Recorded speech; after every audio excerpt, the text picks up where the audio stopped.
Mmm. That's good.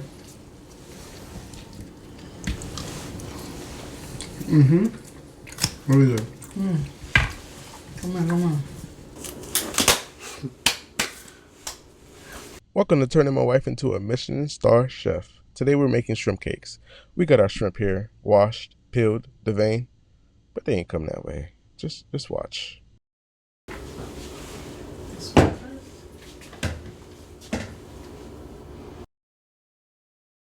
Oh my god. What is that? This is their poop line. Oh. Okay. Yeah.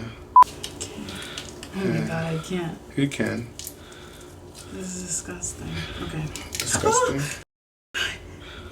Okay, you finish. No, you have to do this. I'm not doing this for myself. That's the whole purpose of this. See what I got to deal with? So after all that work, we only got 2 pounds of shrimp from a 4-pound bag, but it's all right. That's all we needed. Do yourself a favor, get the already peeled, deveined, frozen bag of raw shrimp.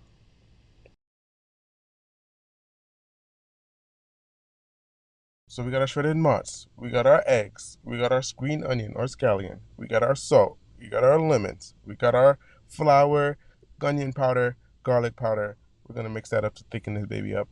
We got our salt and pepper and everything you see here, mayo, garlic. We're gonna cut this garlic head off to begin to roast it. I'm about to fire you up, bro. Look like that, bro.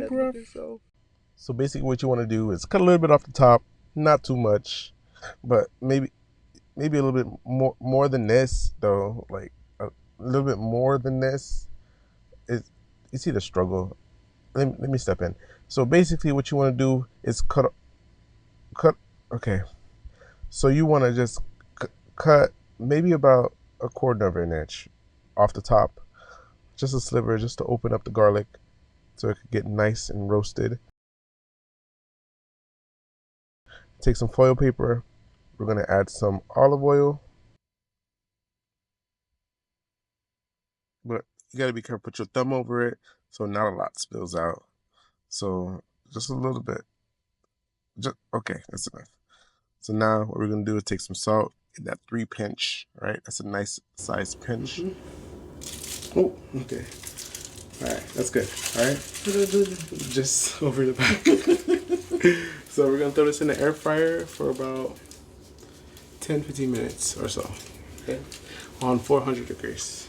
You heard him. 400 degrees, 15 minutes. So now we're going to chop up our shrimp. We want to get a nice chop, right?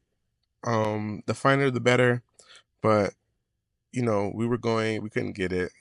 What we really wanted was this, but we didn't get that. So we started chopping it up. We probably to put it in a food processor, blend it up, and chop some of it to get some like texture, some range there. We're gonna add our mozzarella sticks, mozzarella cheese, shredded mozz. Or Just dump it. Ain't got no time for that. All right, I'm gonna teach you the one-hand crack. You think you're ready for it? Yes, I was born ready. So I'm have you crack it in here first. Hope it, and you just. Oh man, I'm gonna do it. You were born ready. Yes, you basically open your hand. Okay. Better than yours. Okay. Oh, okay. That's a lot. That's good. It's good. Your hands are wet. I know. Take that off. No, it's staying good. All right, you're gonna have So some. what do I do with this? Why didn't you dry your hands? I definitely left it in. So what you want to do is you want to actually beat the eggs so you have like a consistency. Don't do this. Actually beat the eggs, put them in. But you want to mix that up and take your mayo and you're going to actually really mix that in. You want to get everything well incorporated, everything that you're putting in. You want to get your dry ingredients, which is your flour, your garlic powder, your salt, your pepper. You want to get that mixed in very well. So you don't want to have any dry spots. You want to have it well cohesive to keep these together. Chopping up some green onions. She actually did pretty good, not gonna lie.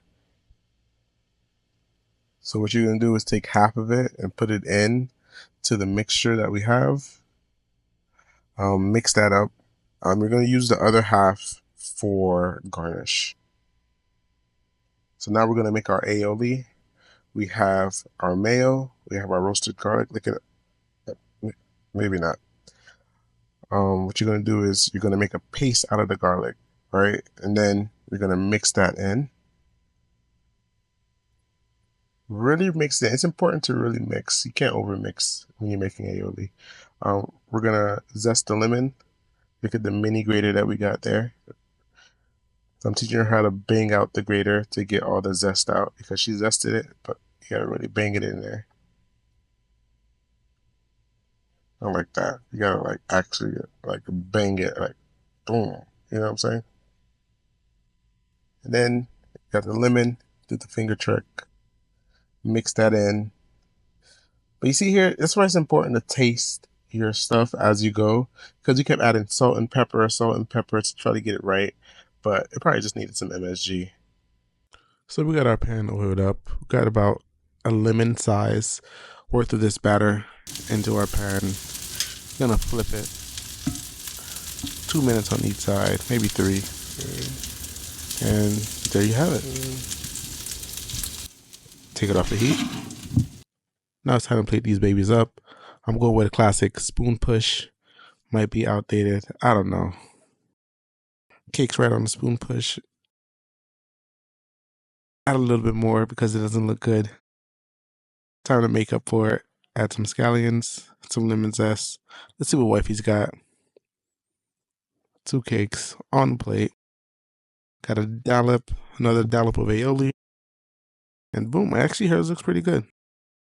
And this was actually really good. You definitely need to try this. That's good. Let us know what you guys think in the comments below. And if I should bother her to do this again. Remember, we got food at home.